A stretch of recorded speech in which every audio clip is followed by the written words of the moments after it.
have a lot of guests in the house, in the studios.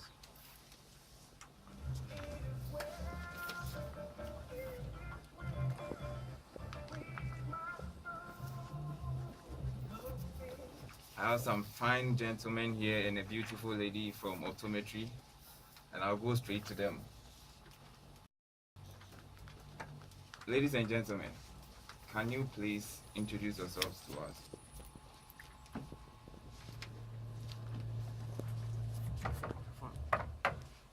I'm Irene, Cancer Shemati, optometry 6. I'm also Elder AJ Menu, optometry 6. Okay. I am Mohammed Abubakar Sadiq, optometry 4. Also, Emmanuel Outspoken, optometry 4. Okay, that's wonderful. So, what brought you here? Can you please tell us what brought you here? Okay, this afternoon we are here as part of the Outside Week celebration to educate students and the public on computer vision syndrome. Basically, the main reason why we want to educate students and the public on this condition is because in this 21st century, we realized as a result of technological advancements, there's been a lot of digital devices such as phones, computers, gaming devices, and everything. Okay. So we're going to talk about the effects of prolonged usage of these devices on the visual system. That's basically why we are here this afternoon. Oh, okay. I heard you are having a week celebration. And can you tell us the theme for your week celebration?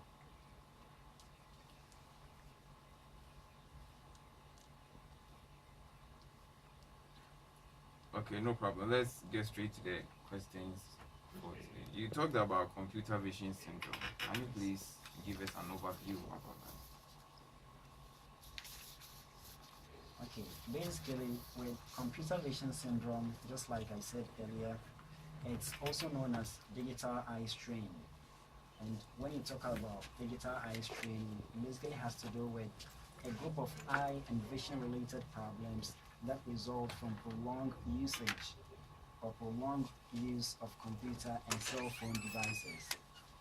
Now, when you talk about a syndrome, it basically refers to a pattern of symptoms which is indicative of a disease. So when you talk about computer vision syndrome, it's not actually a particular disease or just one disease. It's a group of symptoms that come together to affect your eyes due to prolonged use of computer and digital devices. So this is a short explanation to computer vision syndrome. Okay. So we now know what is computer vision syndrome, but we have no idea what causes computer vision syndrome. So can you please tell us more about that? Okay, there are various causes of computer vision syndrome. Looking at our listeners, like people within this geographical location or people within the university, you can know that most often we tend to have a lot of digital devices that we work with our laptops, our iPhones, a whole lot of things that bring retro illumination or brings light from the background from the things we see.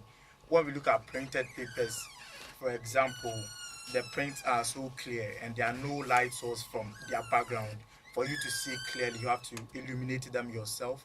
Therefore, the contrast coming out of papers are more clearer compared to the contrast that will come out from television set or from the laptops. Therefore, these are some of the things that we have to take note, and they are the main things that affect our vision. So to talk of, first of all, a lot of people may have visual or refractive errors. When we talk about refractive errors, in the layman sense, we can say people are nearsighted. That is, they can only see things that are close to them very well. Things that are distant are blurry. In the same regard, people are farsighted. They can see perfectly, though they have to strain a little bit to see perfectly at far, but their near sight is not the best at all. When they try to see near, they have other problems or other symptoms that is with relation to headaches and pains in the eyes. And also, people can have astigmatism. That one has got to do with different powers in the principal meridians of your eye. When I talk about the principal meridians, when you check the shape of the eye, you see that you have it looks like a sphere. So the sphere has got a longitudinal half and a latitudinal half. They shouldn't be the same. So when there's a significant difference, there's that astigmatism. So people with these refractive errors who are not corrected will have the problem with this computer vision syndrome we talk about. Or people who are even corrected but then they are undercorrected due to one or two reasons would have these symptoms that we would enumerate or in our further discussions. So that's the prime cause of that computer vision syndrome. So we have the illumination part and also the refractive errors. And also there's continuous usage for a very long time. Even if you are a normal patient in quotes or you're a normal person with the best of eye refraction or best of eyesight, and you tend to you tend to stick so glued to your game for long hours, especially the guys who can play our FIFA for like 2 hours continuous. If you are the champion, you always remain seated. It happens. Yeah, and also when we watch other programs from our laptops, we study our course materials.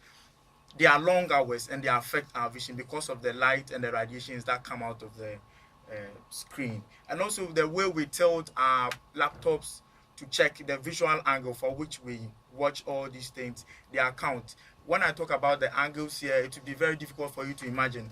But when you have maybe your laptop positioned in front of you and it's so straight, the head of the laptop is so straight, there's always that problem or that propensity of you developing the computer vision syndrome. So you have to tilt it slightly at an angle backwards, just a little bit, so that the radiation wouldn't come directly into your eyes.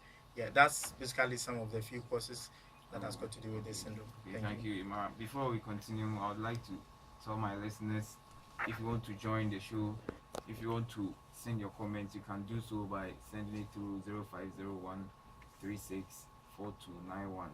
I repeat, 0501 364291. Irene, let me come to you.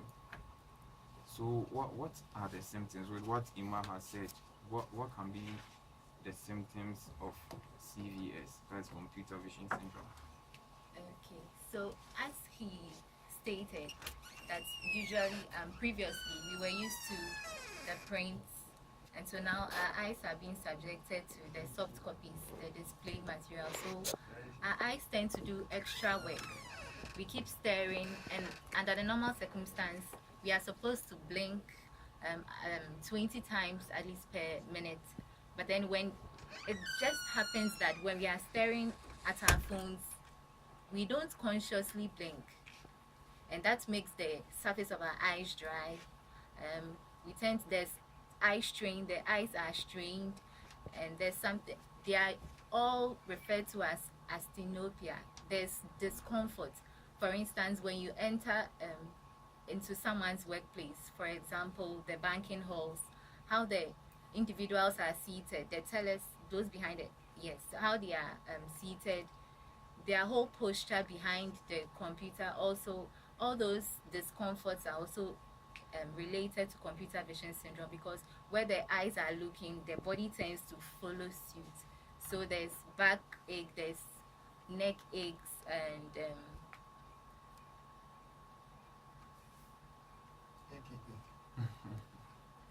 there's the eyes tend to twitch. Because I remember one time a friend contacted me asking me why do her lashes keep twitching, and it's because she has spent so much time behind the laptop taking less rest and breaks. So there's also associated blurred vision and headaches as well. Okay. You talked about workers, especially those in the banking sectors. Does computer vision syndrome affect their work productivity? Yes, because when we look at how long they spend sitting, they have to, and most of them, they have their screens very straight at 90 degrees. They have to bend or assume awkward postures. So they tend to be tired. Most of the time, their customer service is quite poor because in their bodies, they are not feeling okay. They are not seeing well. Their eyes, they have that burning sensation. So they are not working well. So it affects, because we work with our eyes, and so if your eyes are not well, whatever you are doing with your eyes, you can't seem to work at a faster rate or give the desired response. Oh, okay, okay. If you just joined in, you are tuned into Focus 94.3 FM and you are listening to Disability Talk Show. We are having an important discussion on eye health. Okay, with what you said, is there any treatment or remedy that can be given to these?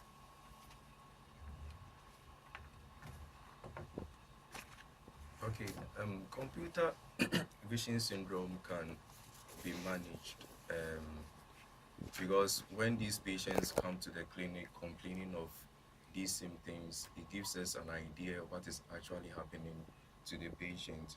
First of all, the kind of digital screens that we use has a cause or causes some of these computer vision syndrome, especially the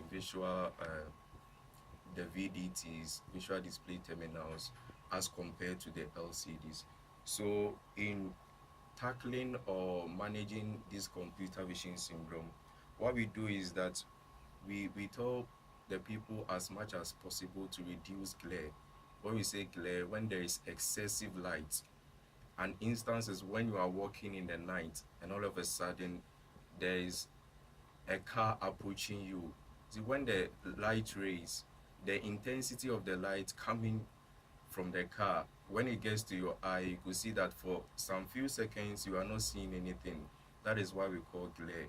So what we try to tell patients is that they should try as much as possible to reduce glare, especially when they are working or their workstations are stationed behind their windows where the sun rays can easily get into the room, causing glare and then all that. And also, we also advise them or what we call the 20-20-20. What we mean by 20-20-20 is that after working every 20 minutes, you take a break about 20 seconds by looking far, that is 20 feet away. In that way, you are relaxing the eyes because when you look away 20 feet, it means that you are looking at distance, and at distance, we believe and we know that the muscles of the eye are relaxed, and so there is no accommodation. And so the patient or the person feels comfortable a bit when the person is looking at far. But when you are on your computer or your phone, or you are exerting what we call accommodation at near, and that one involves much effort. But if you're able to intermittently take a break after every 20 minutes by looking far for about 20 seconds, then it can really help. Also, what we do is that normally when the person uses his computer for a very long time, let's say the person is a worker, a banker, someone who uses the phone very often, what we can actually also do to help the patient is that we normally prescribe what we call photochromic lenses, and these are lenses which have extra properties in them. These extra properties are actually cutting off excess rays that are getting into the eyes so that the patient or the person can feel comfortable when he or she is doing work on the computer. Oh, okay, okay, Irene.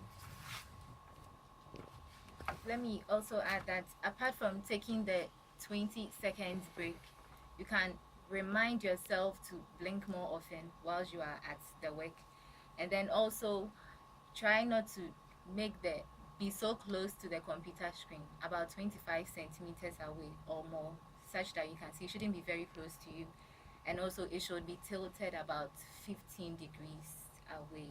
Yes.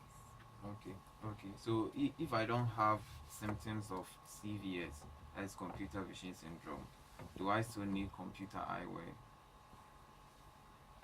Okay.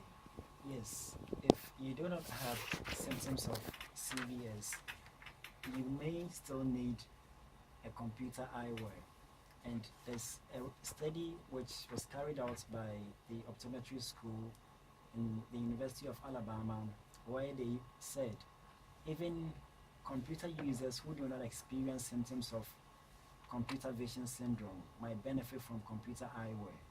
And the reason they gave was actually that the study found that computer workers with no visual complaints often experience reduced productivity and accuracy at the computer.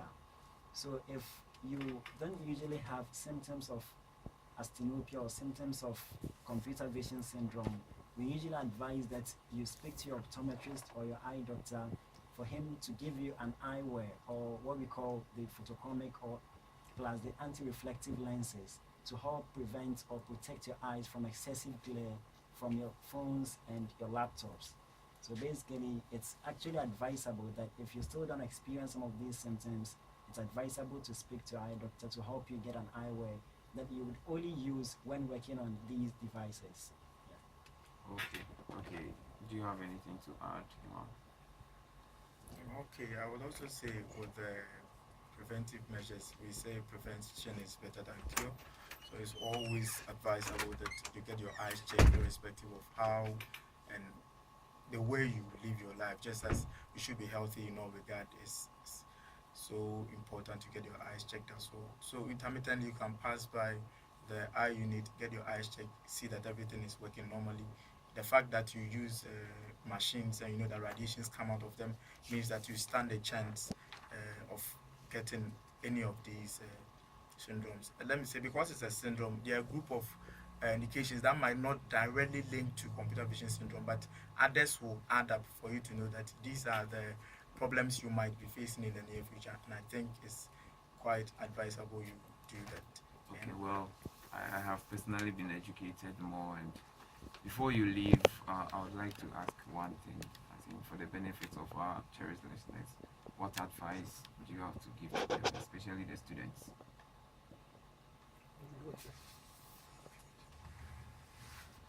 Okay, by way of educating our listeners, Yeah. I'd like to touch on general eye health and ocular hygiene. So we'll educate them to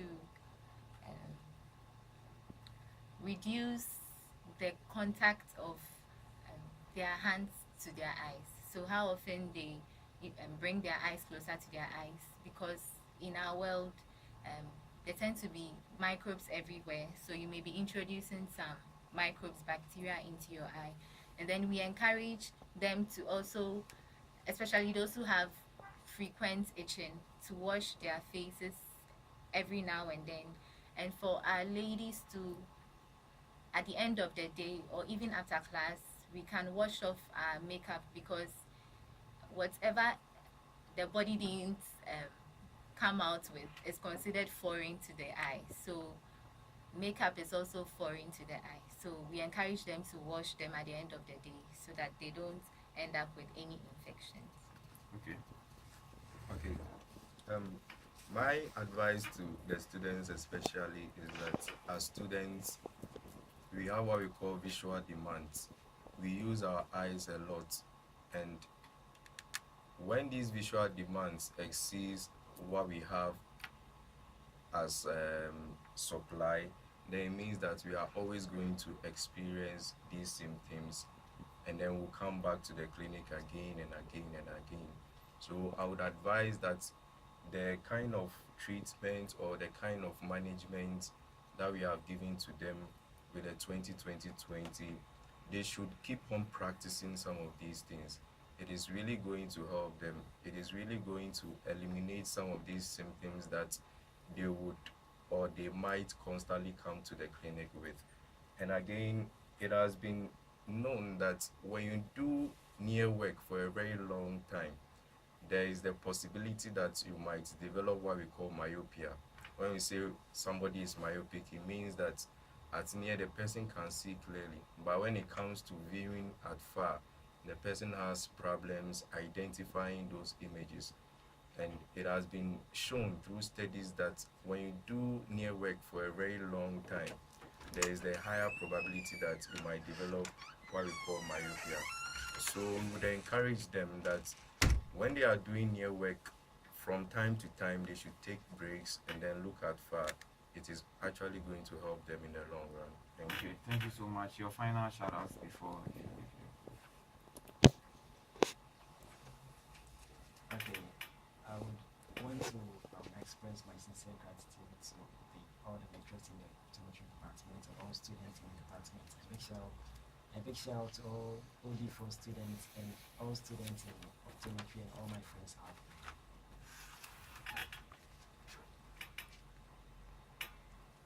Okay, thank you so much. Thank you so much.